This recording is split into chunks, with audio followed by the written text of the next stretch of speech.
প্রতি বছর শবে বরাত, ঈদে মিলাদুন্নবী এবং বছরব্যাপী মিলাদ কিয়াম নিয়ে এক ধরনের তর্ক বিতর্ক তৈরি হয়। এক পক্ষ এগুলোকে শ্রেষ্ঠ ইবাদত হিসেবে প্রমাণ করার চেষ্টা চালান, আর এক পক্ষ এগুলোকে বিদআত হিসেবে পরিত্যাগের আহ্বান জানান। যুগ যুগ ধরে ভারতীয় উপমহাদেশে এই তর্ক বিতর্ক চলছে। তো এই বিষয় নিয়ে কিছু বলতে হলে আমাদেরকে একটু অতীতে ফিরে যেতে হবে। মোহাম্মদ বিন কাসেম যখন সিন্ধু বিজয় করেছিলেন, ইখতিয়ার উদ্দিন মুহাম্মদ বিন বখতিয়ার খিলজি যখন এই বাংলা দখল করেছিলেন, সেই সময়ের দিকে আমাদের ফিরে যেতে হবে।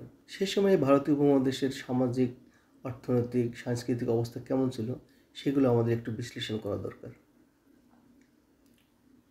যখন মুসলিমরা এই ভারতীয় উপমহাদেশে আসে, তখন এখানে বর্ণবাদ প্রথা ছিল। উচ্চ বর্ণের হিন্দুরা নিম্ন বর্ণের হিন্দুদেরকে নির্যাতন করতেন, চরমভাবে নির্যাতন করতেন। তাদের কোনো মানবাধিকার ছিল না, এমনকি তাদেরকে আসলে মানুষ বলেই তারা গণ্য করত না।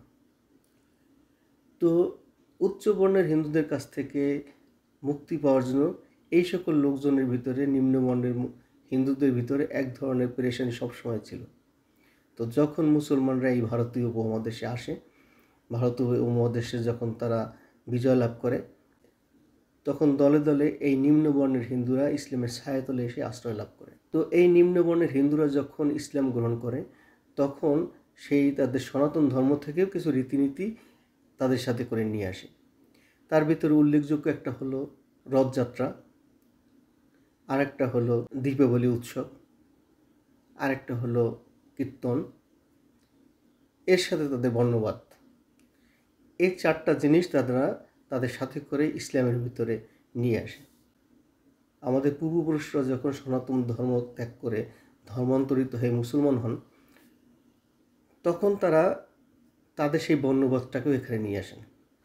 এ কারণে নিম্নবর্ণের হিন্দুরা মুসলমান হলেও ইসলামী শিক্ষা, দ্বীনি শিক্ষা খুব বেশি এদের মাঝে সম্প্রসারিত হয়নি। আমরা যদি এই অঞ্চলের পুরাতন মসজিদগুলো দেখি, কিছু সম্ভ্রান্ত পরিবার কিছু মসজিদ নির্মাণ করেছিলেন এবং ছোট আকারের। সে সকল মসজিদে সবার প্রবেশাধিকার ছিল না। নিম্নবর্ণের যারা ছিলেন, অর্থাৎ সাধারণ যে সকল মুসলমানরা ছিলেন, সাধারণ কৃষক, শ্রমিক, এই সকল মুসলমানদের সে সকল মসজিদে প্রবেশাধিকার ছিল না। 5 ওয়াক্ত নামাজ যে মসজিদে গিয়ে পড়তে হয়, এই দীক্ষা তাদেরকে দেওয়া হয়নি, বরঞ্চ তাদেরকে মসজিদে আসার সুযোগই দেওয়া হতো না। এই কারণে দ্বীনের যে মৌলিক শিক্ষা, এগুলো তাদের ভিতরে প্রবেশ করেনি। মিলাদ কিয়ামকে তারা প্রধান একটি ইবাদত মনে করতেন। যখন কোনো মসজিদে মিলাদ হতো বা কোনো এলাকায় যখন মিলাদের আয়োজন করা হতো, সেখানে সবাই দল বেঁধে চলে যেতেন। দলে দলে লোক সেই মিলাদে অংশগ্রহণ করতেন, সেখানে সিন্নি খাওয়ানো হতো। এই মিলাদটাই ছিল তাদের একমাত্র ইবাদত। তারা মনে করতেন যে এই ইবাদতের মাধ্যমেই জান্নাত লাভ করা যায়। সনাতন ধর্মীদের যে কীর্তন, সেই কীর্তনের একটা ফ্লেভার এই ইবাদতের ভিতরে ছিল। আমি আমার এলাকায় দেখেছি সাধারণ মুসলমানরা মসজিদে আসতেন না। এই কখনো যদি মিলাদের আয়োজন করা হতো, তাহলে তারা সবাই ছুটে আসতেন এবং এটাই তাদের মৌলিক ইবাদত মনে করতেন। যদি রাতে তারা স্বপ্নে দেখতো যে তাদেরকে সাপে কেটেছে, সকালবেলা দুধ কলা নিয়ে তারা মনসা পূজা দিতে যেতেন। আমি নিজের চোখেও দেখেছি। এই হলো আমাদের এই অঞ্চলের মুসলমানদের অবস্থা। তো এই মুসলমানরা প্রধান ইবাদত মনে করত মিলাদ কিয়ামকে, এবং এই মিলাদ কিয়ামের ভিতরে তারা সেই যে তাদের পূর্ববর্তী ধর্ম, সনাতন ধর্মের যে কীর্তন, সেটার একটা স্বাদ তারা এখানে পেত। 2 নম্বর হচ্ছে, তারা সনাতন ধর্ম থেকে আসার সময় তারা রথযাত্রাটাকে নিয়ে এসেছে। তাজিয়া মিছিল, যশোরের জুলুস, এর মাঝে তারা এই রথযাত্রার একটি স্বাদ তারা অনুভব করে। তারা সনাতন ধর্ম থেকে আসার সময় নিয়ে এসেছে দীপাবলি। দীপাবলি উৎসবের সময় যেমন শ্মশানগুলোকে বাতি দিয়ে সাজানো হয়, ঠিক তেমনি মুসলমানরা শবে বরাতের সময় কবরস্থানগুলোকে আলোকসজ্জায় সজ্জিত করে। তো এই হিন্দু ধর্মের বা সনাতন ধর্মের যে সকল আনন্দপূর্ণ যে কাজগুলো ছিল, যে উৎসব ছিল, যে দীপাবলি, যে রথযাত্রা, যে কীর্তন, এই সবগুলোই তারা ইসলাম ধর্মের ভিতরে তারা অনুপ্রবেশ করিয়েছে। একটা বিষয় চিন্তা করুন যে আল্লাহ তাআলা আমাদের জন্য পবিত্র কোরআনে ঘোষণা করেছেন যে সবচেয়ে উত্তম রাত হলো গিয়ে শবে কদরের রাত। হাজার মাসের চেয়ে উত্তম বলা হয়েছে শবে কদরের রাতকে। তো আল্লাহ তাআলা যেখানে শবে কদর রাতকে শ্রেষ্ঠ রাত হিসেবে গ্যারান্টি দিলেন, আমরা তার বিপরীতে শবে বরাতকে গ্রহণ করলাম। শবে বরাতকে সর্বশ্রেষ্ঠ রাত হিসেবে আমরা গ্রহণ করলাম। এই রাতে ভাগ্য রজনী বানিয়ে ফেললাম। এই রাতে সবার ভাগ্য লেখা হয়, এই রাতে রিজিক বন্টন করা হয়। এই ধরনের বিভিন্ন বিষয় আমরা তৈরি করলাম এবং এই রাতটাকে শবে কদরের চেয়ে শ্রেষ্ঠ রাত বানিয়ে ফেললাম।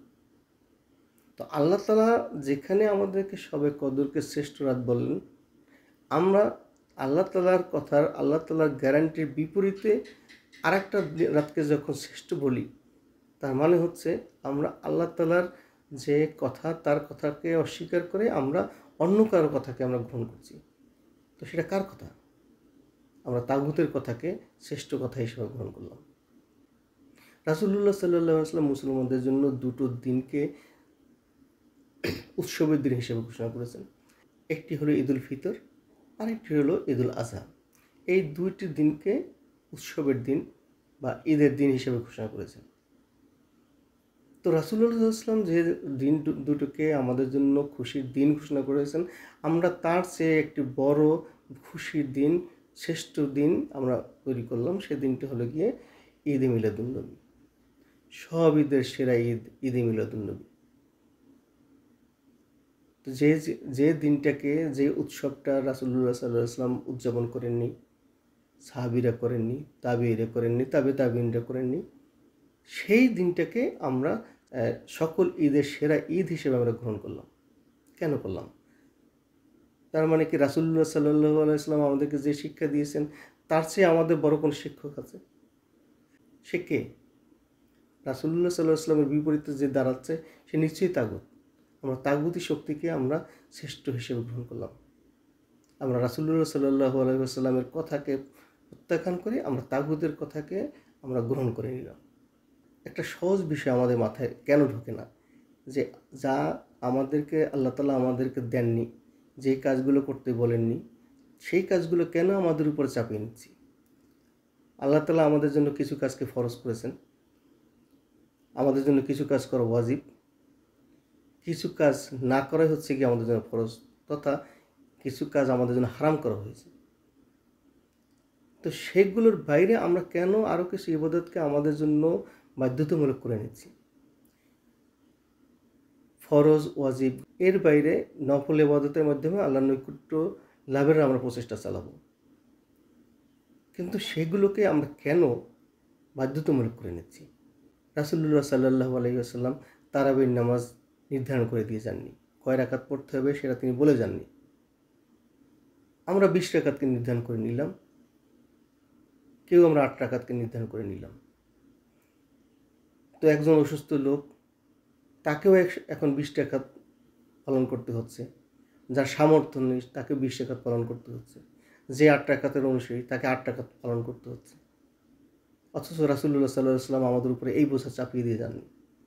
তো যা রাসূলুল্লাহ সাল্লাল্লাহু আলাইহি ওয়াসাল্লাম আমাদের উপরে নির্ধারণ করে দিয়ে যাননি, যা আল্লাহ তাআলা আমাদের জন্য নির্ধারণ করে দেননি, সেই ইবাদতগুলোকে আমরা কেন আমাদের জন্য বাধ্যতামূলক করে নিলাম? এগুলো তো ছিল ব্যক্তিগত ইবাদত। সেই ব্যক্তিগত ইবাদতকে আমরা কেন সামষ্টিক ইবাদতে পরিণত করলাম এবং কেন আমরা সমস্ত জাতির জন্য সেটাকে বাধ্যতামূলক করে নিলাম? আমরা তো সেই বনি ইসরায়েল জাতির মতোই করছি। বনি ইসরায়েল জাতি তাদের নিজেদের জন্য কিছু ইবাদত তৈরি করে নিয়েছিল। আল্লাহ তাআলা তাদেরকে এজন্য ভর্ৎসনা করেছেন।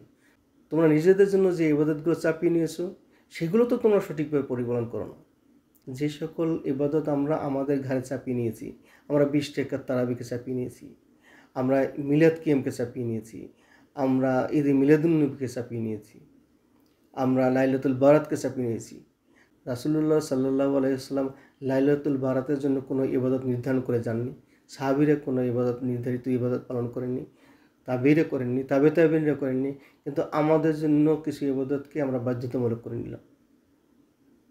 তো তো আল্লাহ তাআলা যদি আমাদেরকে পরকালে জিজ্ঞেস করেন যে তোমাদেরকে তো এই ইবাদতটা তোমাদের উপর বাধ্যতামূলক করিনি, তোমরা এটাকে বাধ্যতামূলক করেছিলে অথচ যথাযথভাবে তাহলে পালন করোনি কেন? তার জবাব না দিয়ে তোমরা কি আজকে এক পাও নড়তে পারবে না? তখন আমাদের অবস্থা কী হবে? যে ইবাদতগুলো আল্লাহ তাআলা আমাদের উপর নির্ধারণ করেছেন সেগুলো ঠিকমতো পরিপালন না করলে আল্লাহ তাআলা হয়তো মাফ করে দিতে পারেন, তার নিজ গুণে তিনি মাফ করলেন। কিন্তু যে ইবাদতগুলো আমি আমার জন্য নির্ধারণ করে নিলাম, আমি জাতির উপরে চাপিয়ে দিলাম, সমস্ত মুসলিম উম্মার উপর চাপিয়ে দিলাম, সেই ইবাদতটা যদি সঠিকভাবে আমি পরিপালন না করি, আল্লাহ তাআলা তো আমাকে এক পাও নড়তে দিবেন না।